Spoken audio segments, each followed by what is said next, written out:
DLTA, Delta Sigma Theta's in the house. In 1974, a black student at Duke University was still a relatively new concept. The first black undergrad students had only come to campus 11 years earlier. For the few black students on Duke's campus, it was about surviving, finding that friendly, supportive, empowering group on campus, or creating one of your own. It was the fall of 1974 that brought the beginnings of Lambda Omega. I think a lot of it probably grew out of us wanting to be empowered, as African Americans. The sense of community is what really got you through Duke, because Duke didn't play. They didn't give you anything. They weren't going to help you do anything. So you really had to stick together. The masses had resources. They had old exams. They had all these things, and we had jack nothing. we didn't.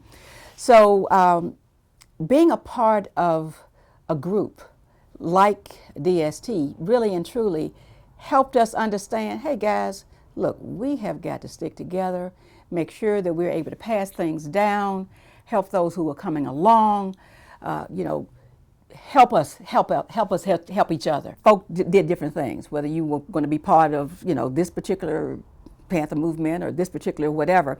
But I think it was probably the history of the organization, the richness and the history of Delta is what really brought it forward. And with that, the idea of Lambda Omega was born, hatched with 8 young women, early friends who spent many of their days together on East Campus. Right from the start, it was a Delta legacy, Soror Gail Morgan, who would be the ringleader.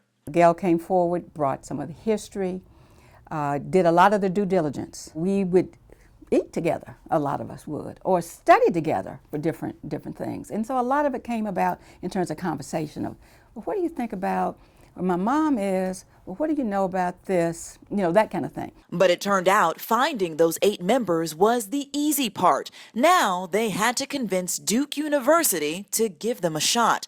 For a campus with less than 50 black students, presenting the idea of an all-black sorority was not easy. Petitioning the school, was a difficult one because there were no other black Greeks on the campus at the time. So we had to justify why we needed to be present. So we collectively had to convince Duke that we brought no harm, we meant no harm, but we were bright, we were determined, and this would be the future and be a credit to your institution.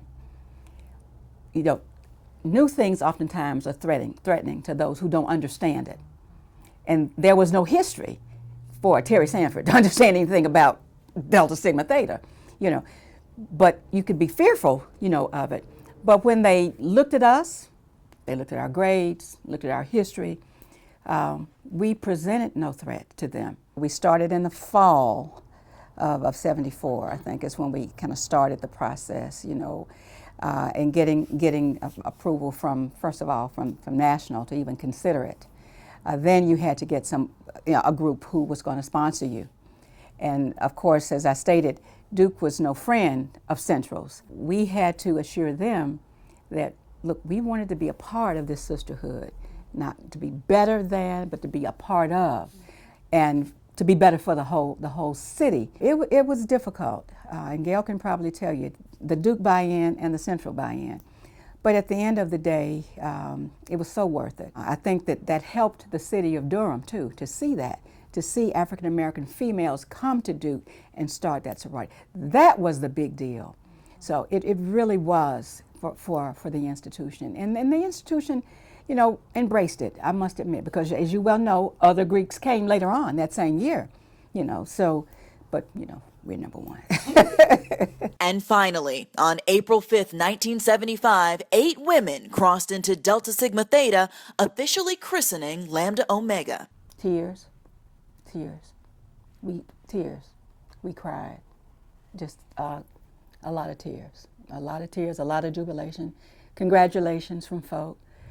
Parents came, those legacies that came, were there. Just really nice. It was great. It really was great. It was something new, something very different, and we were black, and we were black and proud, I so remember it. I so remember. I remember how we were all, as I was telling you, scurrying around trying to find the white dresses. Making sure when we were on our knees, that we didn't tear our stock. I mean, all these kinds of things. Just great, honestly.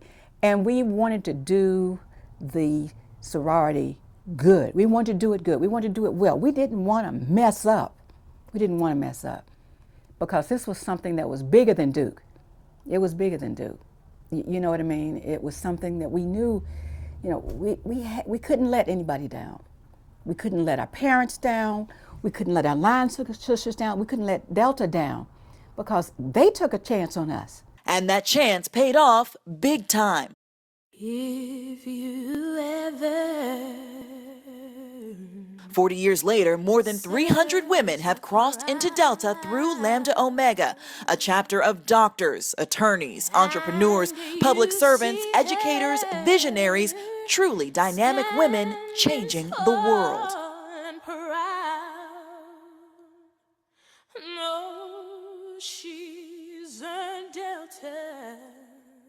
It really is unbelievable, and when you're in the moment, you don't think about tomorrow or 20 years or 40 years. You don't even think about that because you were in the moment of making it happen.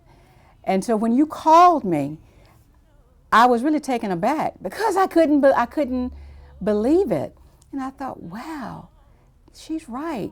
We did make history. You didn't see it that way. I think we entered into it to make a difference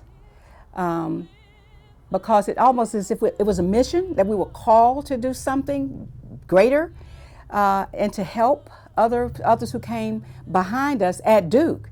It almost makes me want to cry because I didn't really see it that way. I didn't really see it that way, but I'm so glad. I'm so very, very glad that we did it, we made a difference, and we made history, and we helped to make you guys. Soror Charter members, we thank you. We love you. And on behalf of Lambda Omega, thank you for leading the way. We will continue to make you proud.